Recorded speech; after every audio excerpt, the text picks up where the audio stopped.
ወልቃይትን ለመደራደሪያ ላቅርብ ባገኘው ተሻገር በኩል ያስነገርኩትን ውሳኔ ልሻር እያለ ለቲፒኤልኤፍን እየተማጸነ ያለ በትግሬኛ ፎክሮ በሽማግሌ በኩል ደግሞ እየተለማመነ ያለ ወንብድና እዚህ ማጭበርበር አይነት ስራ ላይ ነው ያለው። ለምንድነው እንደዚህ የፈራው? ለምንድነው እንደዚህ የጨነቀው? ለምንድነው እንደዚህ የተርበተበተው ካላችሁ ሰራዊቱ ተበትኖ እንደነገርናችሁ ያለቀ የመለመላቸው ህፃናት አደባባይ እየወጡ እየተጋለጠ በመሆኑ ነው። ከዚህ ቀጥሎ የተወሰኑ ቪዲዮዎችን ማየት እንጀምራለን። በእያንዳንዱ ላይ አጠራጠር ያለ ነገር እያለን እናልፋለን። እንዴት ህፃናት እየተመለመሉ ገብተው አብይ አህመድ ህፃናትን ለጦርነት መልምሎ እየማገደ ስለመሆኑ ግፈኛው ስርዓት የተጋለጠበትን እነዚሁ ምስኪን ህፃናት የሚናገሩትን እስኪ አብረን እናዳምጥ። ሜ 16 በ1998 የተወለደ እናንተ ችግር የለም በብር መንግስት ይሰጣል፣ እናንተ ትማራላችሁ፣ ከጨረሳችሁ መንግስት ያስተምራል፣ ከጨረሳችሁ በኋላ ትመለሳላችሁ አለው። ጁንታ ስላሉ እናንተ ትምህርት አይሆንም አለው። ምን ጁንታ ማለት ምን ማለት ነው ጠይቄ ነበር በሻምበል አመራር ጋር። ከዛ እናንተ አሁን ትንሽ ስልጣና ያስፈልጋል፣ ሲሰነጠላችሁ ቀጥ ብለ ወደ ውጊያ ትገባላችሁ። ምንድነው ውጊያ አናቅም፣ መሳሪያ ተኩሼ አላቅም፣ ምንድነው ውጊያ አሉ። ከዛ እናንተ ካሁን በኋላ ወታደር ነው፣ ወታደር ስናብ አይፈራም፣ ሞት አይፈራም፣ ጥይት አይፈራም፣ እናንተ ወታደር ናችሁ፣ እሳት ትበላላችሁ አሉ። በቃ እኔ እያሰበኝ ምን አይነት ውጊያ ምን አይነት ጁንታ ምን እያሰበኝ ጁንታ ሰው ነው ወይ ምንድነው? አይ ሰው ነው እንጂ የትግራይ ህብስ ነው። የትግራይ ህብስ ጁንታ ይባላል። አው እንደዚህ ነው። በቃ እኔ ግራ ገብቶኛል። ከዛ ምሽግ ይዘናል። ሲንቀመጥ ጓደኞቼ የኔ አጥቅብላ ምሽግ ያሰ ይሞታል፣ ይቆስላል። ከዛ አመራሮች ወደ ኋላ ሸሹ። እኛ ሲንከታተል የትግራይ ወታደር እየመጡ ልጆቹ እየቆሰሉ ያለቁ እኛ ቀጥ ብለ ሸሎቅ ብዬ ወጣውና እየወጡ ልጆችን እየሞተ እየወደቀ ቁስለኛ የማነሱ ሰው የለም፣ የሞቱ ሬሳ የማነሱ ሰው የለም። መንገድ ላይ በቃ ሬሳ ብቻ ነው እየሸተተ የማስጠላ ነገር። ከዛ በቃ ምን ይሆናል ብዬ እያሰቡኝ በቃ እኛ አንዋካም፣ እኛ አናቅም፣ ውገብና ምን አናቅም ብዬ ስንጠይቅ እኛ ህፃኖች ናቸው ስንጠይቅ አይ ወታደር ህፃን አናቅም ምናምን አይሰራም አሉኝ። ከዛ እኛ ምን ሆናለን በቃ ሞት ብቻ ነው የቀረው እንጂ ምንም ነገር የለም። ጓደኞቼ ሞቱ አሉ። በቃ ብዙ ወታደር እየሞተ ያለቀ ሂዱና እቺ ምሽግ ስብሯል። ሲንገባ ከተመኝ ጋ ከዛ ከተመኝ እየዋኩ ልጆቹ በጭራሽ የቆሰለ ብቻ ነው ደም እንዳለ እንደ ውሃ ነው የሚፈሰሰው። ከዛ ልጆቹ በቃ ሰዎችን አልቋል።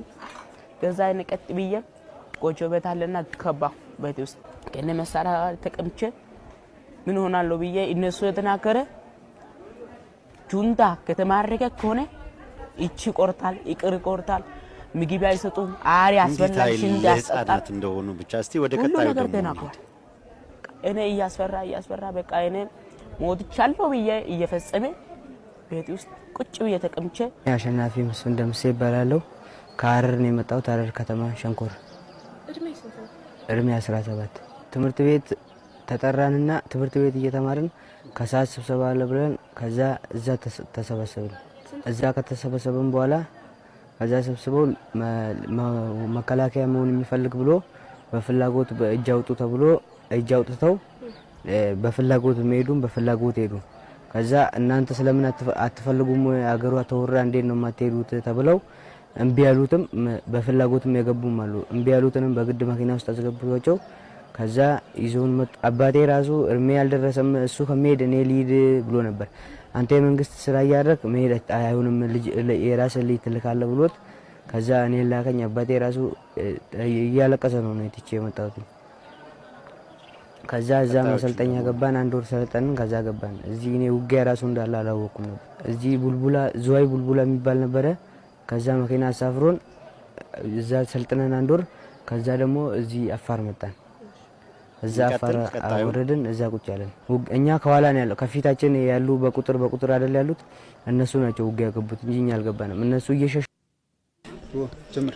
ሽሜ ዳዊት ነጋሽ ይባል ዝመጽ ኩሉ ካብ ዓድርቀይ ዝባል ቦታዬ 11 ክፍለ ጦር ማስተማሪካ ያው ትማሊ ተማሪካ እለቱ ነሐሰ ነሐሰ 21 2014 ተማሪካ ናብ መከላከያ ማእዛእቲኻ ንምንታይ ኢኻ ናብ መከላከያ ኣቲኻ? ያው 2014 ናይ ሕጂ ኣቲማት ለካቲት ናብ ስልጠናት ብሄርካ እንታይ? ብሄር ዓድርቀይ ብሄርካ ትግራዋይ ዲኻ ኣምሓራይ? ያው ናብ ኣምሓራ ክለየ ነይረ። ትግርኛ ዳ ብኸመይ ክኢልካ? ያው ዓድርቀይ ብኣብዝሓ ዝዛረብ ትግርኛ እዩ ማለት እዩ። ክልቲኡ ቋንቋ ይኽእል ናብ ደባሪቅ ከይደ ነይረ። ካብ ደባሪቅ ከዓ እኔ ዓድርቀይ ኩልኩም ናብ ውትድርና እትው ተባሂልና ካብኡ ናብ ውትድርና እትየ ማለት እዩ። የተመጣሁ ከኦሮሚያ ክልል ነው ወለጋ ውስጥ እና ክፍለ ጦሬ 73ኛ ነበረ እና ወላጆቹ ውጊያ መግባቴን አያውቁም። ከማሰልጠኛ እንደወጣሁኝ ምሽግ ላይ ነው ብዬ ነገርኳቸው። ከዛ ውጊያ ላይ ግባ ያው እንደሞቱ አድርገው ነው የሚያውቁት። መስከረም 13 ቀን ነው ምሽግ ገባሁኝ። ምሽግ መስከረም 13 ቀን እንደገባሁኝ ያ ቀን ሄዶ ጥቅምት 1 ቀን ውጊያ ተጀመረ። ያው ውጊያው እንደተጀመረ ጥቅምት 1 ቀን ሬሽን ራሱ የለኝም ነበር። የዛን ግን ሬሽን ጨርሰን አንዲት ኮሾሮ ናት ውጊያው ሲጀመር በልቼ ውጊያ ጀመር ነው። ከዛ እዛ ውጊያው 2 ቀን እንዳደር በሁለተኛው ቀን ማታ ለቀን አደርና ምሽግ ዝቅ ብለን አደር። ከወጣን በኋላ እንደገና ደግሞ ከዛ አትለቁም ከብለን እዛ እንደሆን ያው ሻለቃችን ሞተ። ሻለቃችን ከሞተ ወዲያ ከበታተን። ከዛ ውሃ ሙተናል፣ መብል የለም። ከዛ የሆነ አለት ነበር ወደ ወንዙ ዘዝቄ ወረድኩኝ። ወደ ወንዙ ዘዝቄ ወርጄ ውሃ ጠጣሁ። ከዛ የእናንተ ወታደር ሲመጣ 3 ነበር። ጓደኞች አትሩጡ እጅ እንስጣቸው ስላቸው አንደኛው የሚብሎ ሲሮጥ እሱ ተመታ። የሚብሎ ሮጠ። ከመታ እኔ እጅ ሰጠሁኝ። እዚህ ደርሻለሁ። ተመስገን ፈጣሪ። ከዛ እንዴት ያስኩኝ ያው ፊት እንደው እጅ አትስጥ መናጤ ናቸው ጥፍሬ እየነቀሉ ያንገላቱሃል ምናምን እያሉ በጣም ያስፈራሩን። እንደው ለነሱ ከመስጠት ያው በገዛ ጥይት ብትሞት ይሻላል አትስጥ ምናምን እያሉ ያስፈራሩ ነበር። ያው እጅ ሰጠውኝ። ኮሸሮም አበሉኝ፣ ውሃም ሰጡኝ፣ ሃይላንድ ሰጡኝ። ሃሮ ላይ 3 ቀን ነው እንደሰነበት ነው ወደዚህ መጣን። እድሜ 18 ነው። ክፍለ ጦር የመጣው 82ኛ አማራ ነው። ጓላ ነው የመጣ ነው። መጀመሪያ ቀበሌያችን ሲያመጣን በትምህርት አላችሁ ትምህርት የ7ኛ ክፍል ትምህርት አላችሁ እና ኑንድ ብሎ በመኪና ጫነን ወዲያ ግነት ወረዳ ገባን። ወዲያ ግነት ወዴት ትሄዳላችሁ? ግዴታ ወዴት ትሄዳላችሁ? ብትሄድ ትሞታላችሁ አለ። እንዳለው ግነት ብዙ ጓደኞቻችን ማሰልጠኛ ገቡ። ወዲያ የጠፉት የተያዙ መጥቶ እዚህ አሁን ጦር ክፍለ ጊዜ ስንገቡ ደግሞ ብዙ ሲያመልጡ ግማ የያዘ በመንገድ እየያዘ እያመጣ ገሏቸዋል። ብዙ ጓደኞቻችን አብረውን የመጡት ጓደኛችን ብዙ የቀሩ ይሞታሉ፣ ይገደሏቸው ማለት ነው። ሲያመልጡ አንጋጥም። እኛ ዛሬ አሁን ወደ ኋላ ብትሄድ በኋላ ሆኖ ምንሻውን ማለት ነው ምንሻው በኋላ ሆኖ ሲቪል በኋላ ሆኖ የደሴ ሰው ማለት በኋላ ሆኖ እኛን ያስፈጀን ስንከዳ እያስያዘ ያስገደለን እኛን።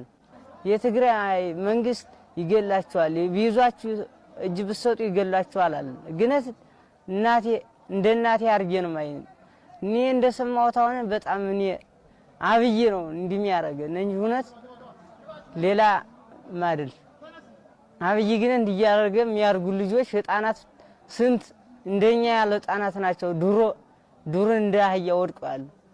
ግነተኛ እድላችን ነው ወተናል። በቃ እኔን እናቴ አሁን አለው ነው ምላት እንጂ የለውም አላት። እንዴት ወጥቻለሁ አዛ በቃ አዛ ሳት ወጥቻለሁ።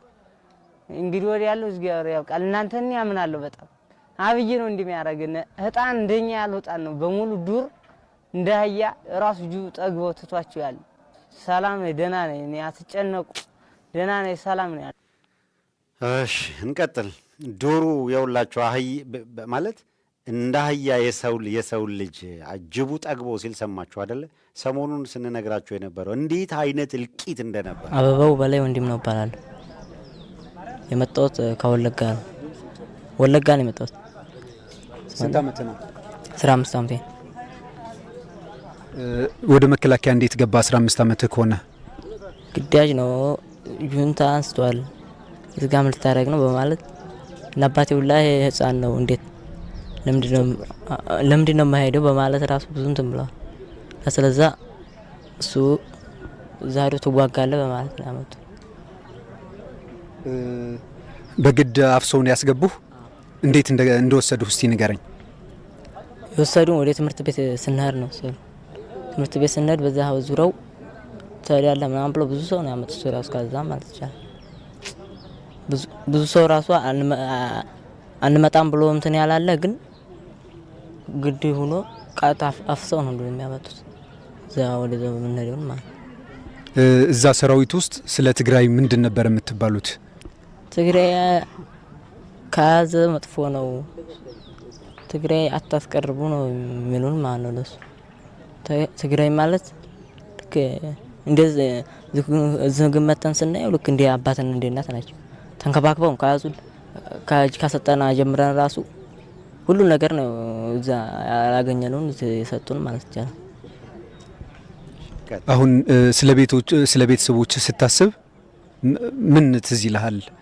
ምን ይላሉ እነሱ ያለቅሳሉ እንጂ ለምንድን ነው ሀሪ ምናምን ነው ለምን ሀሪ ብላ ያለቅሳሉ እንጂ ሌላ ምን ነገር ስሜ ብርሃኑ ይባላል። እድሜ 16 ነው። እድሜ 16 ነው። ከመጣ ኦሮሚያ ነው። ክፍለ ጦሬ 82 ከተያዝኩ ኮምቦልቻ ነው። ትማራላችሁ ተብሎን ነው መጣ።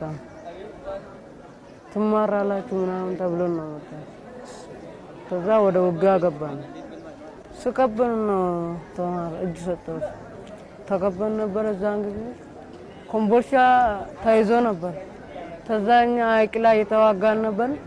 ተዛ ስንወጣ ኮምቦልቻ ዙሪያ ተይዟል። ተዛ እጅ ሰጠን ማውጫተን እጅ ሰጠን። ምንም አልተደረገም፣ አልተመታንም፣ ምንም አልሆንኩም። እናቴ ኮሬ ትባላለች። የአብይ አህመድን ስልጣን ለማስቀጠል ይዋጋል፣ ይሞታል። እስቲ አንድ ደግሞ አባቴ ብርሃኑ ይባላል። እሱን በቃ ደህና ነኝ እንከታተለው።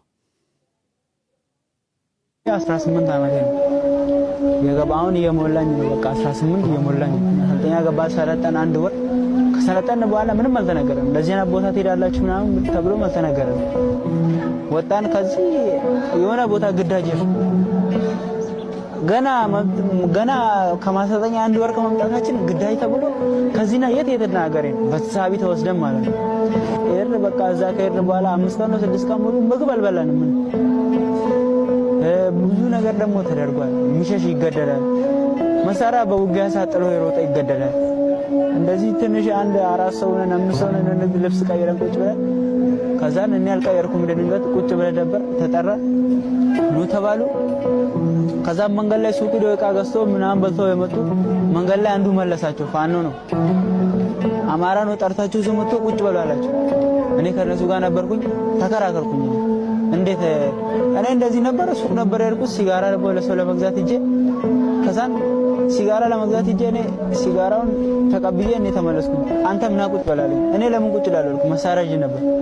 ሰውየው ፋኖ ነው። ከዛም በኋላ አንተ ና ቁጭ በል ምናምን ኧረ እንዴ ቁጭ እላለሁ አልኩ። እኔ ሰውየው የሄድኩት ሲጋራ ለመግዛት ነው። የት ነው የምመለሰው አልኩ። መሳሪያ አቀባበለብኝ። እኔ ማቀባበልኩኝ። እኔ ያስኩት ቲማቲም ነው እንደ አልኩት። ሰውየው ጋር እንያያዝ ስንል ከዛም በኋላ እኔን ሂድ አለኝ። እኔን ሄድኩኝ። እነሱን እዚህ ጋር ጠራቸው፣ ቁጭ አደረጋቸው። የሰው በረንዳ ላይ ነው። እናንተ ሊጠፉ የነበሩ ነው ብሎ እነሱን እዛቸው ሊጠፉ የነበራችሁ ነው ብሎ 6 ሰው ነው ያጠገብ ያለው ገደላቸው። እኔ እንደዚህ ያራኩም እንደዛ ወደዛ ጠጋው ሲል እዚህ ጋር ሰው ተረሽኗል። ምንም በማያውቁት ነገር በጣም መጥፎ ነገር ነው በቃ ያሳለፈው። ለዛ ብዬ ነው እጄን የሰጠው።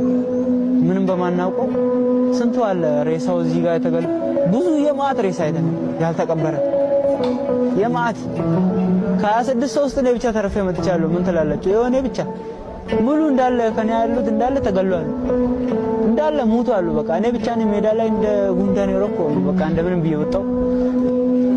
ከዛን ወደ አዴ ከሄድኩ የት ነበርክ ብሎ ይገሉኛል። አንተ ለሸሽ ነበርክ መንገድ አተን የተመለስኩ ስለሚሉኝ እጄን ሰጠው። ከመጣው በኋላ ግን የትግራይ ህዝብ የዋ ነው። ምንም አያውቁ እንደኔ ምንም አያውቁ። እናቴ ምንም በቃ ይገላሉ፣ ያርዳሉ፣ ውሃ ላይ መርዝ ጨምሮ ይሰጣሉ የተባለ እኛ ዳቦ ሰጡን፣ እንጀራ ሰጡን እየበላ ምንም የታል ምን እስካሁን አለ። ያው በወቅቱ ለነበረው የፖለቲካ ሁኔታ እድሜያቸውን በምን አይነት እድሜ ያሉ እንደተሰለፉ ያን ጊዜ አሁን ያያችሁትን ክፍል አይታችኋል። ባለፈው በአጠቃላይ ባሁኑ የጦርነት የመለመሏቸውን በዝርዝር አሳይተናል። ቀደም ሲል የነበረውን እልቂት አሳይተናል። አሁን ለሚደረግ ጦርነት ከተሰማራ ዕጣ ፈንታ ምን እንደሚሆን እንድታይበትም አብይ አህመድና የኦህዴድ ስርዓት ምን ያህል ጨካኝ እንደሆነ በዚህ መረዳት ትችላላችሁ። ከዚያ ደግሞ እንደዚህ ያሉትን ህፃናት አሁን ልጁ ለምሳሌ አይታችሁታል። የተማረከውና እጃቸው ላይ ገባው እዛ ከሄደ በኋላ ምርኮ ላይ ሆኖ ያው መቼም የማረከውን እንጂ እንዲማረክ ያደረገውን ምርኮ ላይም ቢሆን ባይሆንም እንዲያመሰግን አይጠበቅም። የመለመለውና እዛ ወስዶ የማገደውን ይረግማሉ። ሌም ኤክስፔክተር ነው። የማረከውን ደግሞ በቃ ኖርማል ነው። የማረከውን አካል ሲያመሰግን የሆነ ነገር ስትል ትሰማለህ። እነሱም ለሚፈልጉት ኮንሰምሽን ይጠቀሙበታል ኦፍኮርስ።